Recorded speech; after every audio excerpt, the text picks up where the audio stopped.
Hello to everyone joining us from Sydney, New South Wales, Australia, the UK and elsewhere.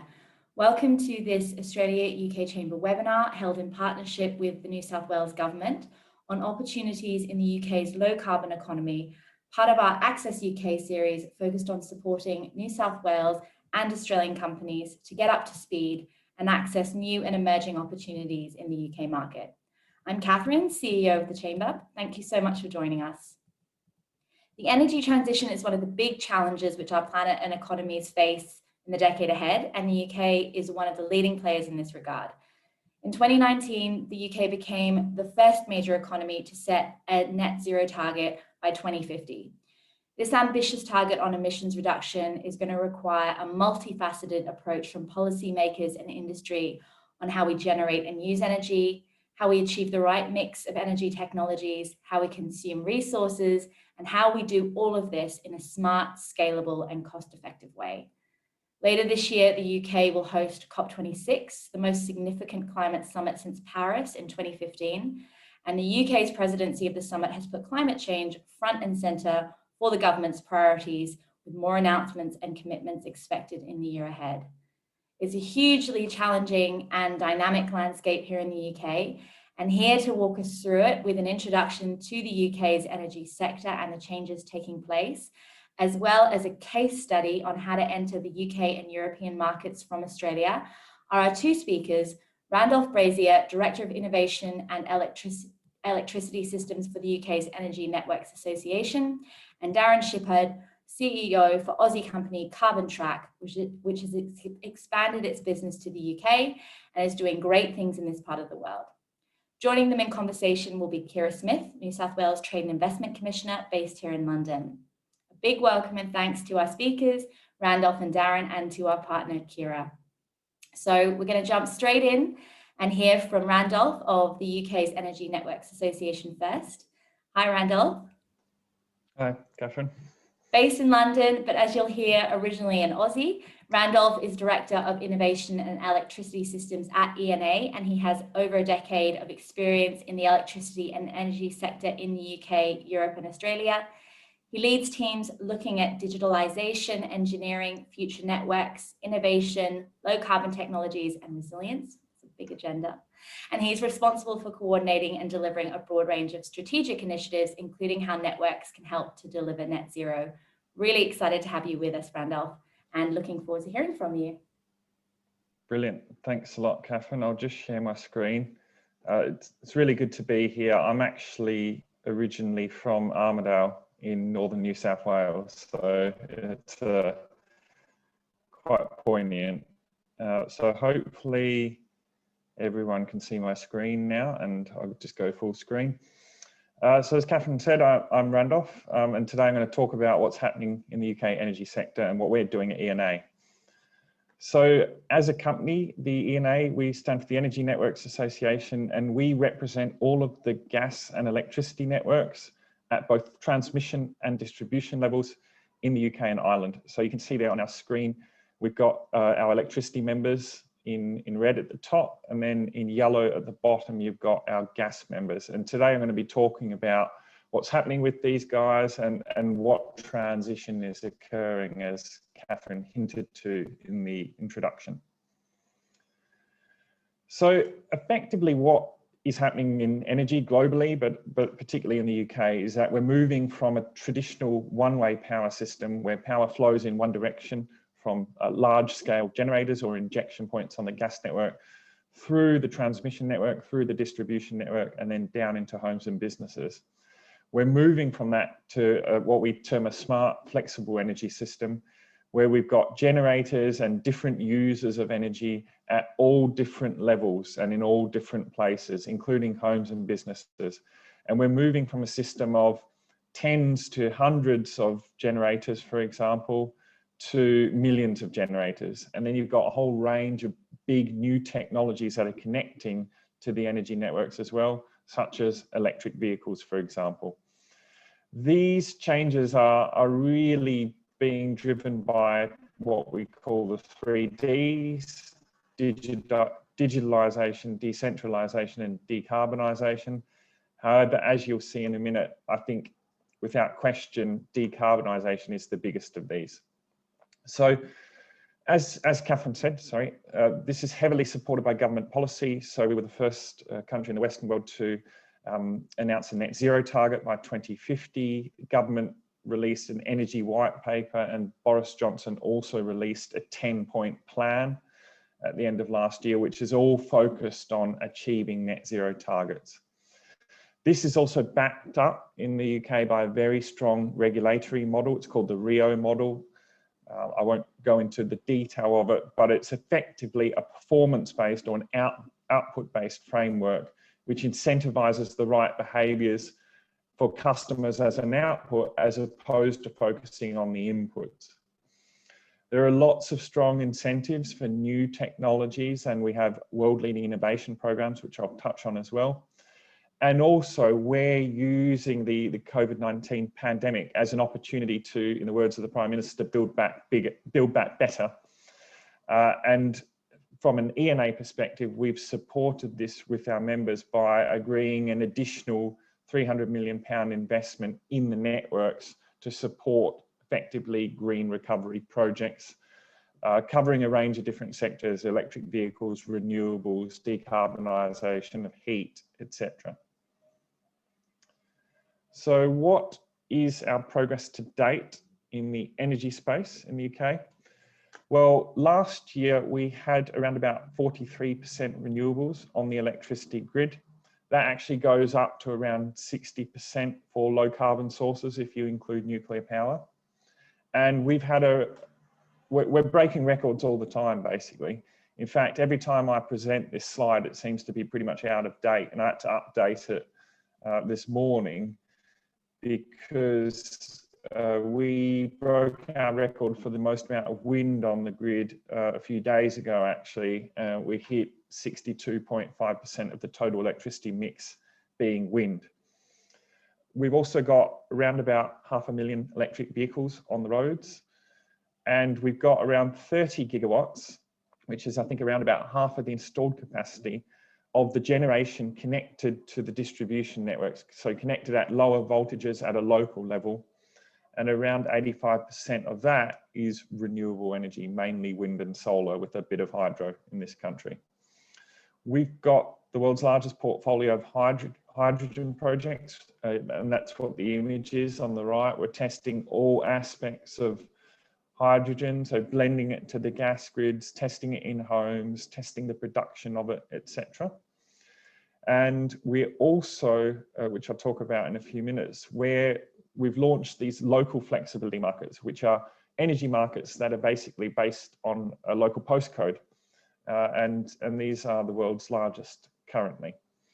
And although we've done all this and we've made really good progress, and we are seen as a bit of a leader in the sort of energy decarbonisation space, as is set out in our energy white paper, to achieve net zero, there's still a long way to go. And we've still got a lot to do despite our relative successes so far. So what is our strategy for doing this from an ENA perspective? We have two parallel projects, sister projects. One's called the Open Networks Project and one's called Gas Goes Green. The Open Networks Project is mainly focused on our electricity members, and that's looking at delivering a smart grid in the UK, including enabling new markets, which I'll talk about in a minute. And the Gas Goes Green project is looking at developing the world's first zero carbon gas grid, which will be probably based on mainly hydrogen, but potentially other green gases like biomethane. And these projects are very much linked. We've got common work streams across both of the projects because we very much believe that to achieve net zero, we need to take what we call a whole systems approach. So we can't just think about electricity, we can't just think about gas, we can't just think about agriculture, we can't just think about transport. They're all linked, they're all joined up. So we need to take that whole systems approach. A good example is with gas. Around about 85% of homes in the UK have a gas connection for the purposes of heating hot water and cooking. And when we're in the middle of winter, in the cold depths of winter, we'll often have a peak on the electricity network, And we'll also have a peak on the gas network at the same time, because all of the gas plants, the peaking plants, have turned on to supply the electricity. So they're heavily interlinked. So to achieve net zero, ultimately what we need is flexibility. And without going into too much detail, what we mean by flexibility, it's the ability to change when or where energy is being consumed or generated. And there's a range of different ways that you can do that, as you can see on the right-hand side. And there's a range of different technologies which can provide flexibility, or which are flexible. So you probably all heard about storage, and there's different forms of storage, such as pumped hydro, which is what we have in Australia, battery storage, like in Hornsdale in South Australia. There's demand side response. Electric vehicles themselves are storage. They're just a battery on wheels, basically. Heat pumps or air conditioners, backup generation, interconnectors, hydrogen. There's a whole range of different flexible technologies, but they are key because ultimately renewables are intermittent. You can't really choose when the sun goes up or down, and it's windy based on nature. You can't really choose when it's windy or not. So you need flexibility to use that, shift it, store it. And the other thing to note is that there's going to be millions of these devices, whereas traditionally we've only had to deal with tens of them. There will be millions of them in the future, as you saw in some of those stats.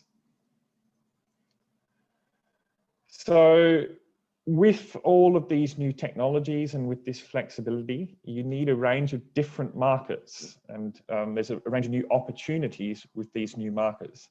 So some of these markets already exist, like wholesale energy market, for example, but they'll need changing to account for the 3 Ds, the decentralization, digitalization, and decarbonisation. But some of the markets are also completely new, like, for example, local flexibility markets, or peer-to-peer trading is another one that we often hear about. Our Open Networks project is effectively looking at enabling particularly local flexibility markets, but also the interface between these markets and how people can play in different markets. Under the project, all of our networks a couple of years ago made a commitment to flexibility. What this effectively means is when there's what we call a congestion in the network, when there's not enough capacity or space left in the network, rather than just building bigger networks, which is what we would traditionally have done, we are going to go to the market and basically say, can a third-party flexibility resource provide this service instead and relieve this congestion in the network? And this has resulted in us forming these new local flexibility markets, because we're doing this at all levels, both at a national level, but also a hyper-local level. And we've now scaled these markets up to around 3 gigawatts. In this year, there's 3 gigawatts going out to tender, effectively, which we believe are the world's largest local flexibility markets. And as I said, they're hyper-local. We're even running markets, local flexibility markets, on a block scale for an individual building in London. So we're doing it basically postcode by postcode. So it's super exciting, super new. We're learning a lot. They're completely new markets and new revenue streams for customers. And to date, mainly industrial and commercial customers have been participating in these markets. But the future, as I said, there's going to be millions of these devices in every home. The future is going to be residential customers playing in these markets and providing these services and earning new revenue streams and reducing their bills. But it will be done in such a way such that there's no complexity. They won't even notice it happening most of the time, because the digitalization of the networks will enable a lot of it to happen automatically. And that sort of leads on to my last slide, which is around services for customers. These new markets and these changing markets, coupled with that digitalization, are enabling a range of new and super cool and interesting service offerings for customers. So our regulator, Ofgem, is particularly focused on price-driven flexibility and changing the way that we view electricity and gas prices. And that includes things like time of use tariffs. We're also seeing new models and new service offerings in the transport and mobility space. So there's vehicle to grid, which is rather than you just charging up your electric vehicle, you can potentially provide power to your house using your vehicle or even back to the grid. There's different ownership models for cars happening now. A lot of people don't own their car in the UK anymore. And in looking a little bit further ahead, you've also got things like autonomous vehicles. You've also got different service models. So we call them energy as a service or mobility as a service. This is where someone will come to your home, and rather than offering you a rate for kilowatt hours or joules of gas, they will offer you a 20-degree home or whatever temperature home you would like. They will offer you, say, 20 or 30% charge in your electric vehicle at any single point in time. And they'll offer you whatever other sort of devices and how you want to use them. So they might offer you complete flexibility on some devices, but not so much on others. And they will manage all the complexity in playing in those markets and earning additional revenue streams for you and reducing your bills. And it's a similar thing with mobility and cars. Probably in the future, a lot of people won't own a car. They will just buy a car as a service and they'll just call it up on their app whenever they want, and they'll have charge in the electric vehicle already, sort of like Uber, but the next level. We're also looking at community energy schemes. So this is where people in a certain area chip in together to buy a wind turbine, for example, or buy some sort of arrangement where they can have decarbonised heating, peer-to-peer trading, as I mentioned, etc. Effectively, all these changes and all these new energy market changes are enabling a range of cool and exciting services. And I'm literally seeing them every single day. I learned about a new one a couple of days ago, which I'd be happy to talk about in the Q&A. But I'll sort of pause there. Our contact details are on the screen. Feel free to join our mailing list or reach out to me personally. So once again, thanks for having me. And I believe I'm now handing over to Kira.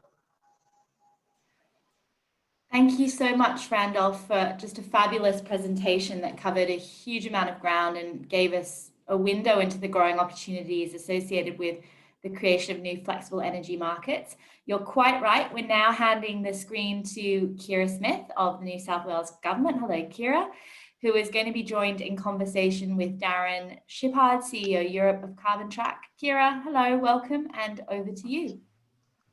Thanks, Catherine, and thanks very much to Randolph, and thank you, Darren, for joining us. Darren is an Aussie by background, but has a very extensive history working globally, and especially a sense of history working across Europe.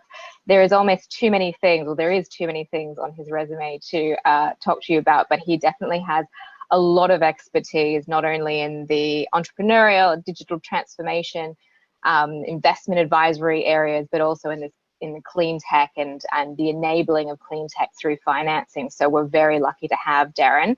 Darren, would you want to just start off and give us a little bit of a quick background on Carbontrack and what it is you do, and how Carbontrack is helping to support net zero initiatives in the UK? Yeah, absolutely. And Randolph's lead-in presentation perfectly encapsulates where Carbontrack can help and is helping the UK achieve its vision that he had outlined there. He talked about flexibility services and the proliferation of what we call prosumers. Eventually, he talked about householders which will have batteries and solar installed, potentially millions of them, tens of millions of them coming forward, and they need to be connected into the whole system, as he talked about, so that as consumers, they can contribute back into the system when needed to alleviate grid constraints and congestion. Carbontrack is the enabler to make that happen. So it's a platform which will connect the prosumers, their devices, the solar panels and the batteries back into the whole system. The company Carbontrack was founded around 9 years ago in Melbourne, and was delivering a solution just for residents to optimize their solar and battery operation to lower their energy bills, and has since expanded into the commercial sector and has rolled out its business into South Africa and the United States, as well as New Zealand. And the UK, where it's heading in this area, could not be ignored. I think, as Randolph mentioned, there's some of the biggest projects in the world happening in this area. So we had to be a part of it, and we chose to launch here at the back end of 2019 to plug into that program. Excellent, thanks, Darren. I love learning new technical words, and I'm going to use prosumers a lot in the next coming weeks and months. Just touching a little bit more on your journey. It has been a little bit of a journey for you to get into launching in the UK. Can you tell us a little bit about how you went about that process, and maybe also talk to us about why you've chosen the UK and to be established in? And you are located in the UK outside of London, which is something that we don't highlight enough, that there is a lot of opportunities outside of London. But maybe you could talk about why you chose Birmingham and the West Midlands as a region. Yeah, absolutely. Yeah. As we said, I think we didn't have all the answers when coming into the UK. Part of it is a bit of planning, and part of it is a bit of luck. We applied, the Melbourne team applied for an award sponsored by the UK Department of International Trade, which is the driver of that is to bring innovative global technologies into the UK and help them achieve the decarbonisation agenda. And Carbontrack was fortunate enough to win that award. Along with that award came incentives to bring the team over to the UK and participate in London Tech Week. There was a lot of preparation put into that week, so that we were able to plug into the various groups associated in the clean tech sector and effectively cover the industry within 5 days as an introduction. And we had end-to-end meetings. Our legs were tired from walking from meeting to meeting and catching the tube around London. But at the end of it, we got a really good handle on who was who in the sector, and what our USP was for the UK, and how we could help the UK. So that was an incredibly important starting point, and that gave us the confidence to then commit more resources to the country, because that's a big issue when you come into a new country. Is should we just throw millions of pounds of this, or should we walk before we run? We chose the walk before the run route, and found our way into Birmingham via way of that first week, that connection. We received a pitch from West Midlands Growth Company in Birmingham, which is incentivized to grow local employment. And we went to Birmingham, we met with the team, and the prime reason for choosing Birmingham is a simple one that I think most people can relate to. That if you're shifting house and you move to a small town and you join the tennis club, you're likely to meet the bank manager, the store manager, the post office manager, etc. And it's very easy to form a network. Whereas coming into a large city, it's all a fog and can be quite daunting. And that's why we chose Birmingham, is because we could get the key influencers in the same room. There'll be 5 or 6 of them, and they were the people in control of the clean tech sector in that particular region. We could understand it there. We could prove our USP, and then we could go back into London after that. And I think that strategy has proven to be the right one, because as we've grown in confidence, we've gotten feedback from influential people. We're able to then throw more resources, more money, more people, and we've started hiring in Birmingham and working with local universities, doing trial projects there, and so on. So it was an excellent first stepping stone. Fantastic. And yeah, I like that you talked about how you started and then are expanding your networks.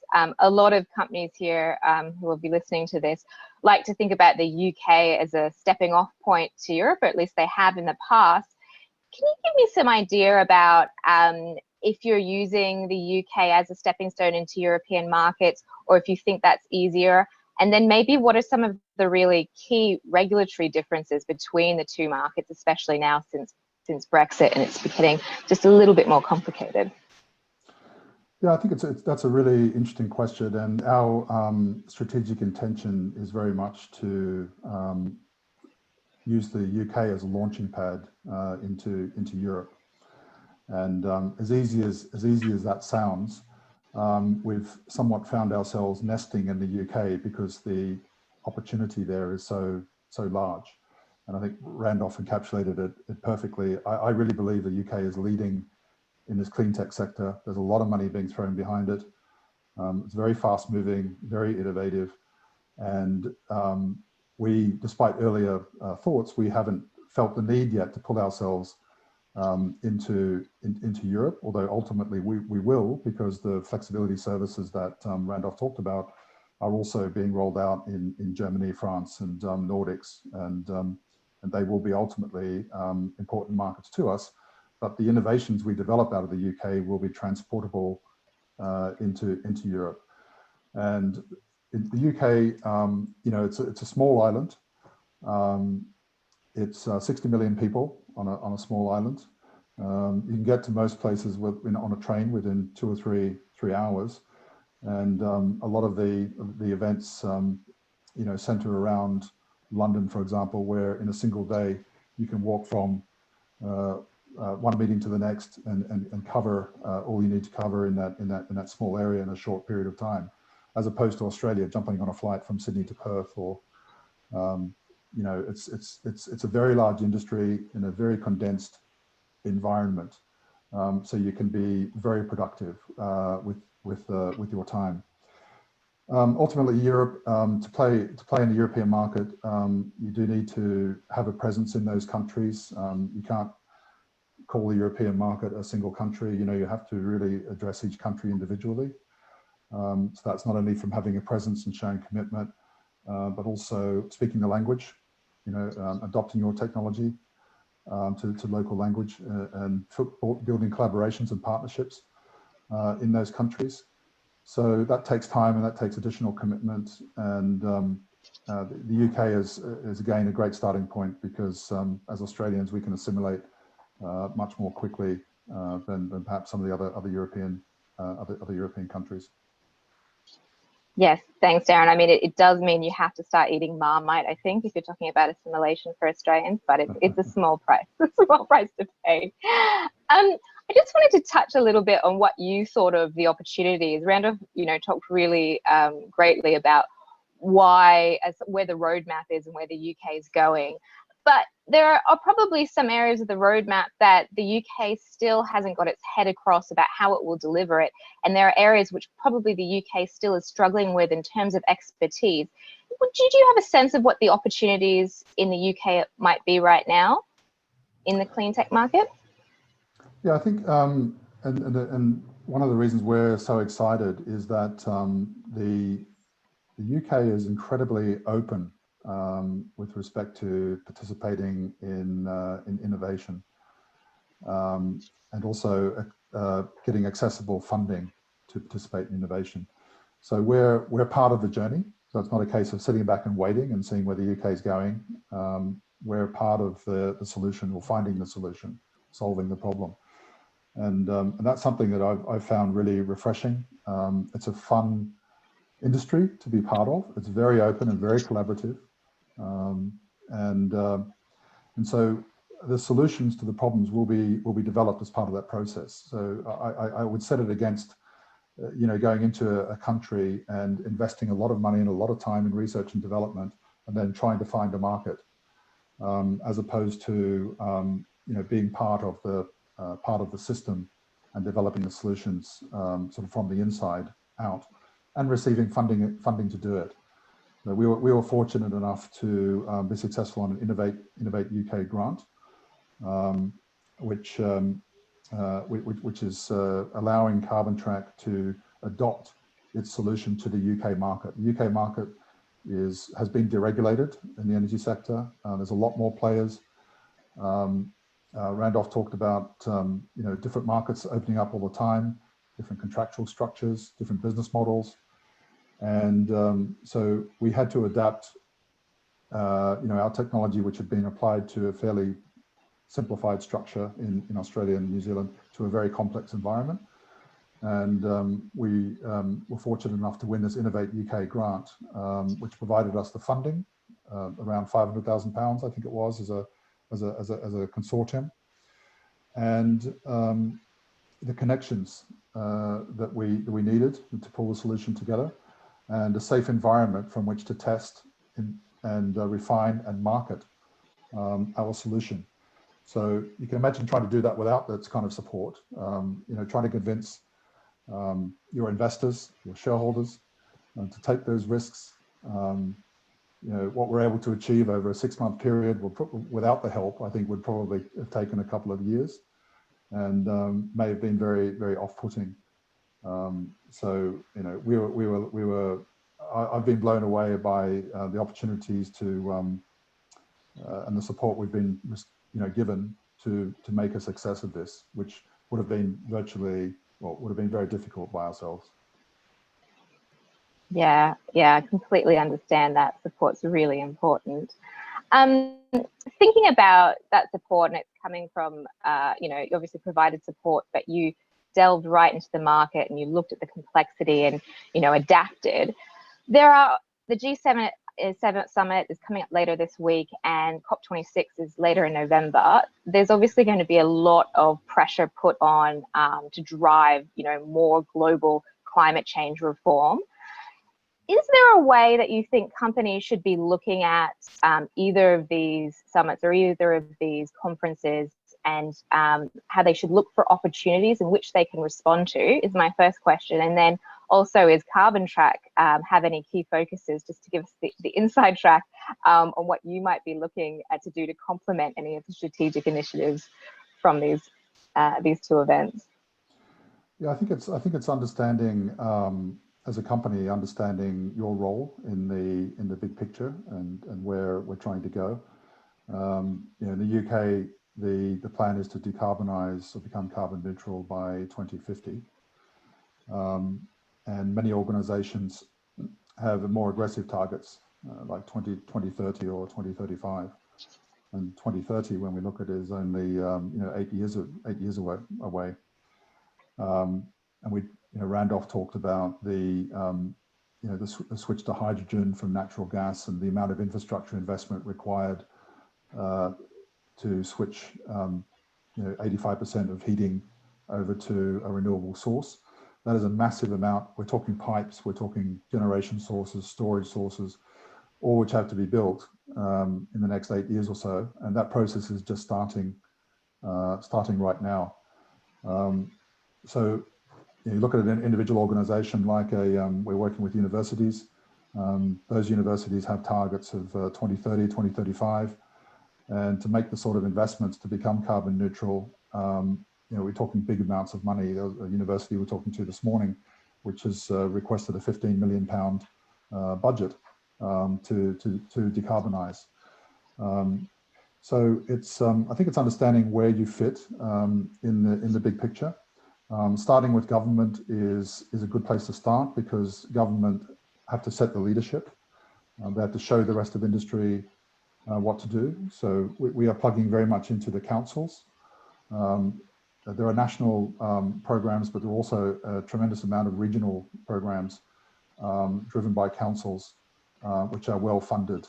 And those policies, a council policy for decarbonisation, is publicly available. It's a publicly available document.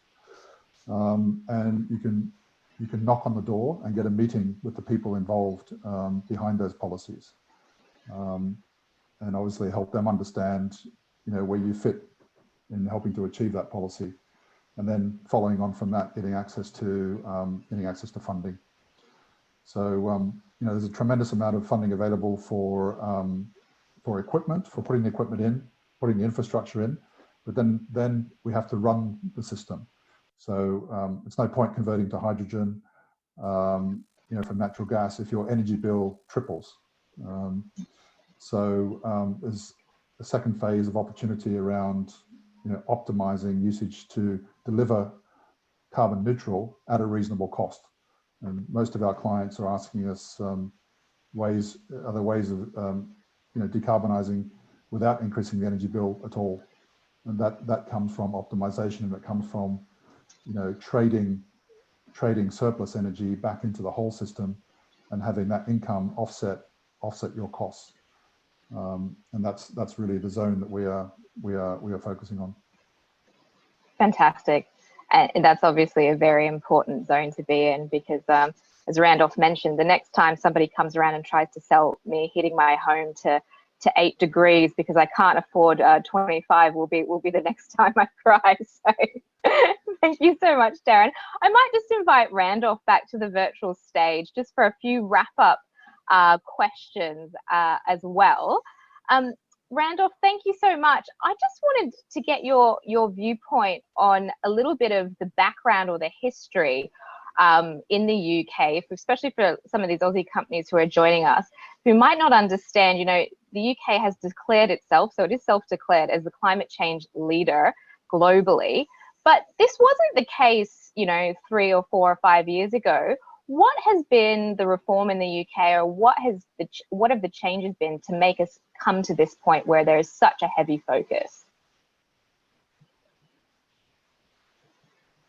Yeah, so I think it really started back in 2008 with the Climate Change Act, which effectively declared that the UK will reduce its carbon emissions to 80% of 1990 levels by 2050.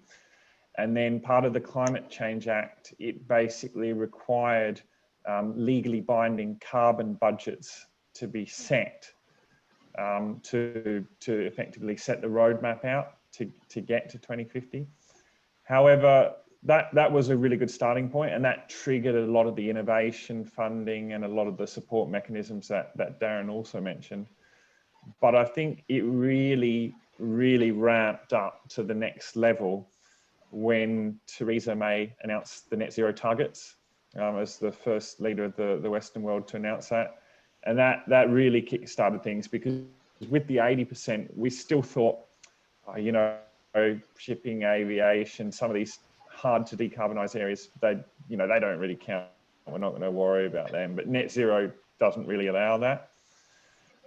And then probably even went to the next level again a couple of months ago, when the government set into law basically the new carbon budget, which is looking to cut emissions by 78% by 2035 compared to 1990 levels. So that's effectively bringing that original 80% target forward 15 years again.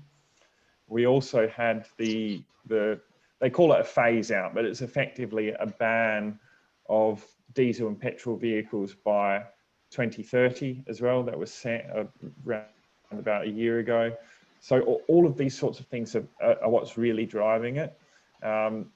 Obviously, industry is playing their part and are very much getting on board and really progressing the technology and bringing the costs down.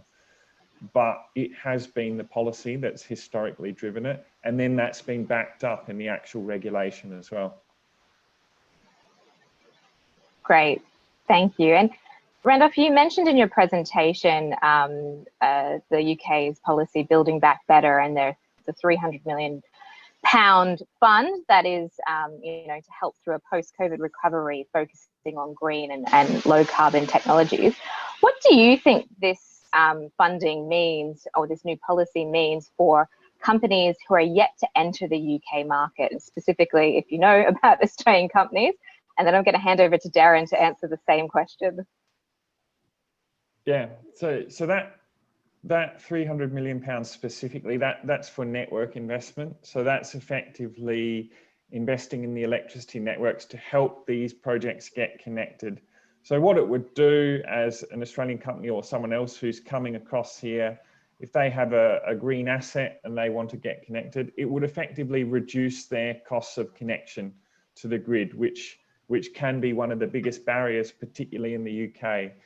For connection, the connections can be quite high. But I think more broadly speaking, the sort of Build Back Better campaign from COVID-19 is effectively allowing new companies and new innovators to come along and accelerate what they were planning to support jobs and growth and exports and that sort of thing more broadly. Thanks. And Darren, just handing over to you, what you might think this means for companies who are considering entering the UK market? I think that's one source of funding, but there are numerous other sources of funding and lots of grants available. Some, as I mentioned, local grants and some national grants. And even here, having a presence in the UK, I'm not on top of every single grant that's out there, but there is support available. For example, Innovate UK will have provided us with a business coach who will proactively come to us and talk about the sorts of grants that are available. There are some regulatory shifts which are quite helpful.